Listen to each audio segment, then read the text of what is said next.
అందరికీ నమస్కారం. జనసేన బీజేపీ బలపరిచిన తెలుగుదేశం పార్టీ అభ్యర్థిగా అనితా వంగలపూడి అనే నేను ఈ నెల 13వ తారీఖున జరుగుతున్న సార్వత్రిక ఎన్నికల్లో పాయకరావుపేట నియోజకవర్గం నుంచి ఎమ్మెల్యే అభ్యర్థిగా పోటీ చేస్తున్నాను. మీరందరూ కూడా నన్ను సైకిల్ గుర్తు మీద ఓటేసి అత్యధికమైన మెజార్టీతో గెలిపించాల్సిందిగా కోరుకుంటున్నా. ప్రతి ఈవీఎంలోని కూడా మొట్టమొదటి వరుస సంఖ్యలో అని మీ అందరి ఆడబడుచిన నేను అనితా వంగలపూడి అని నేను వరుస సంఖ్య 1లో ఉంటుంది నా నేము. దయచేసి మీరందరూ కూడా సైకిల్ గుర్తు మీద ఓటేసి గెలిపించాల్సిందిగా సవినయంగా వేడుకుంటూ మీ ఆశీర్వాదం కోరుతూ మీ అనితమ్మ.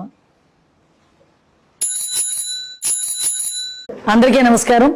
జనసేన బీజేపీ బలపరిచిన తెలుగుదేశం పార్టీ అభ్యర్థిగా అనితా వంగలపూడి అనే నేను ఈ నెల 13వ తారీఖున జరుగుతున్న సార్వత్రిక ఎన్నికల్లో పాయకరావుపేట నియోజకవర్గం నుంచి ఎమ్మెల్యే అభ్యర్థిగా పోటీ చేస్తున్నాను. మీరందరూ కూడా నన్ను సైకిల్ గుర్తు మీద ఓటేసి అత్యధికమైన మెజార్టీతో గెలిపించాల్సిందిగా కోరుకుంటున్నా. ప్రతి ఈవీఎంలోని కూడా మొట్టమొదటి వరుస సంఖ్యలో అని మీ అందరి